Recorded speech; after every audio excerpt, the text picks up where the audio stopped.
Hi everybody, I hope you are all doing good. I'm doing good. I was sick 2 days ago, but now I'm feeling much better.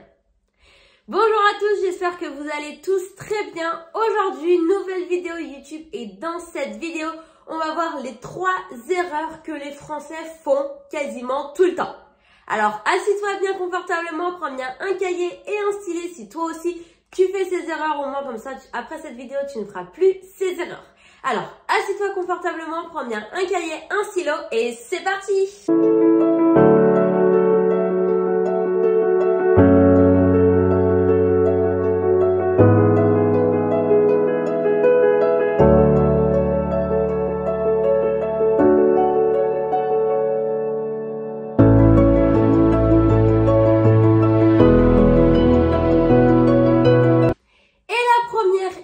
Que vous faites tous, c'est dire la phrase I am 20 years. Donc, bien évidemment, là, vous avez bien utilisé le verbe be, c'est très bien. Généralement, l'erreur pour les débutants, c'est du coup d'utiliser le verbe avoir. I have 20. Donc, en français, on dit j'ai 20 ans. Donc, on utilise le verbe avoir. Mais en anglais, on utilise le verbe be. Généralement, ça, c'est une erreur qu'on fait au début. Et après, on l'a compris, on la fait plus. Donc, c'est pas cette erreur que je veux qu'on voit aujourd'hui. Mais l'erreur que je veux qu'on voit aujourd'hui, c'est quand vous dites I am 20 years. Alors là, pourquoi c'est incorrect? Essayez de réfléchir pourquoi là, cette phrase est incorrecte. À votre avis, qu'est-ce qui est incorrect? Ici, ce qui va être incorrect, c'est tout simplement de laisser years tout seul. Vous avez 2 façons de dire l'âge en anglais. Soit vous dites, première façon, I am 20 years old. Ou alors, deuxième façon, I am 20. Et oui, vous n'êtes pas obligé de dire years old. D'accord? Pourquoi? Parce que en anglais, quand on fait une phrase en utilisant le verbe be et un nombre, on sait automatiquement que vous parlez de l'âge. Donc, vous n'avez pas besoin de rajouter years old à la fin pour dire que vous parlez de votre âge. Pas besoin. Vraiment pas besoin de le rajouter parce que juste la forme du verbe be plus un nombre, ça veut dire qu'on parle de l'âge. C'est pour ça aussi souvent...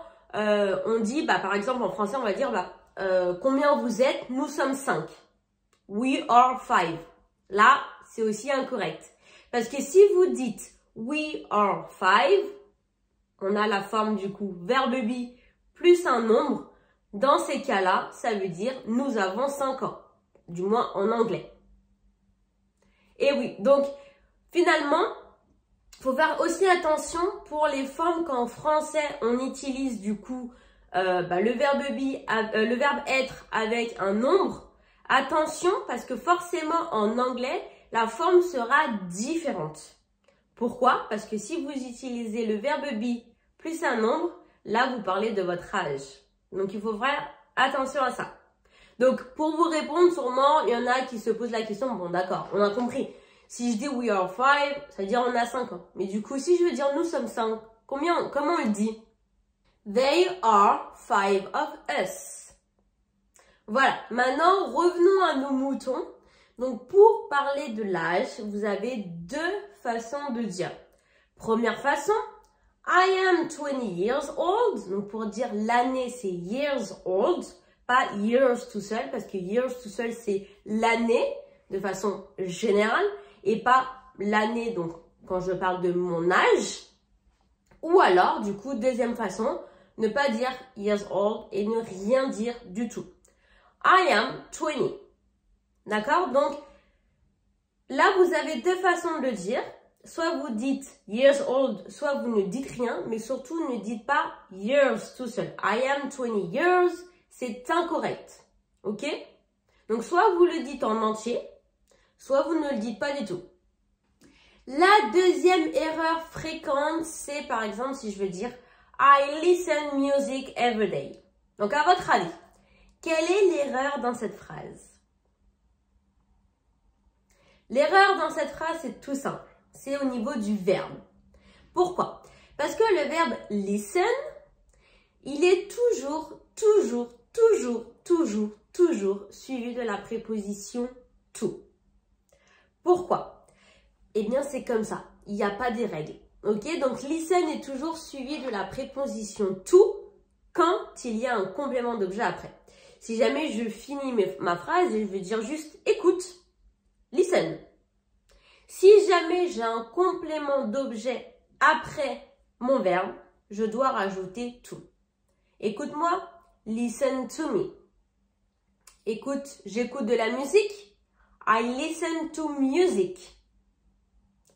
J'ai écouté de la musique dans le passé. I listened to music in the past. On s'en fiche de la conjugaison utilisée. Dans tous les cas, si j'ai un complément d'objet qui vient après mon verbe listen, je dois automatiquement utiliser la préposition to. Et ce n'est pas le seul. Ce n'est pas le seul verbe dans ces cas-là. Est-ce que vous en connaissez d'autres? On a aussi le verbe look. Quelle préposition on va utiliser après le verbe look? La préposition at. On a aussi le verbe wait. Là aussi, quelle préposition on va utiliser? On va utiliser la préposition for. Donc, regarde la télé, look at the TV. Attends-moi, wait for me. Donc là, c'est la même chose. Si le verbe termine la phrase et que je n'ai pas de complément d'objet après, pas besoin de mettre la préposition. Écoute, listen. Regarde, look. Attends, wait. Mais si j'ai un complément d'objet qui va venir après mon verbe, je suis obligée d'utiliser la préposition et qu'importe la phrase. Qu'importe la conjugaison de la phrase, qu'importe ce qui vient après la phrase, si j'ai un objet, je dois obligatoirement utiliser la préposition. J'écoute de la musique. I listen to music. Je regarde un film. I look at a movie. J'attends le bus. I'm waiting for the bus. Ok? Donc, retenez bien ces trois verbes avec, du coup, les prépositions qui suivent parce qu'à chaque fois, c'est pas les mêmes. Listen to, look at, wait for. Et la dernière erreur que vous faites souvent, c'est quand vous voulez dire la phrase « je suis d'accord ». En français, quand on dit « je suis d'accord », on va utiliser du coup le verbe be. Je suis d'accord. En anglais, du coup, vous avez tendance à le traduire « I am agree ». Mais c'est incorrect. Pourquoi? Parce qu'en anglais, agree est un verbe. Donc, je n'ai pas besoin d'utiliser le verbe be vu que agree est déjà un verbe. En français, d'accord n'est pas un verbe. Donc, j'ai besoin d'un verbe pour que ma phrase soit correcte. Je suis d'accord. En anglais, vu que agree est un verbe, je n'ai pas besoin de rajouter le verbe be. Ce sera incorrect. Donc, au lieu de dire I am agree, on va dire I agree. Maintenant, la négation. Je ne suis pas d'accord. Comment on va mettre la négation? Parce que je ne peux pas créer la négation sur un verbe en anglais. Il me faut un auxiliaire. Dans ma phrase I agree, quel auxiliaire j'utilise? Je parle au present simple, donc j'utilise l'auxiliaire do. Très bien. Donc, à la négation, je vais tout simplement mettre la négation sur l'auxiliaire do. I agree, I don't agree. Je peux également dire I do agree pour montrer que voilà, je suis vraiment d'accord avec toi, pour accentuer sur le fait que je suis d'accord avec toi. I do agree with you, I don't agree with you. Vous avez aussi la forme I disagree, donc agree à la négation aussi, vous avez la forme I disagree, donc là vous pouvez utiliser les deux. Mais surtout, ne dites plus I am agree, I am not agree. Les deux sont incorrects. On dit plutôt I agree ou alors I don't agree.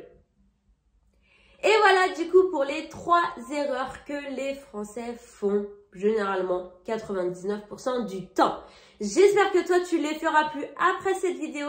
J'espère que cette vidéo t'a plu. N'hésite pas à mettre un petit like si cette vidéo t'a plu. Comme ça, moi, je saurai que ce type de vidéo te plaît. Et dans ces cas-là, je pourrais en faire plus dans ce style. N'hésite pas, du coup, à essayer en commentaire des petites phrases avec, du coup, en me disant ton âge, en me disant ce que tu écoutes, ce que tu regardes, ce que tu attends et du coup en me disant si tu es d'accord avec moi ou pas. Comme ça, voilà, ça t'entraîne un petit peu à utiliser ces nouvelles formes si jamais tu faisais ces erreurs avant.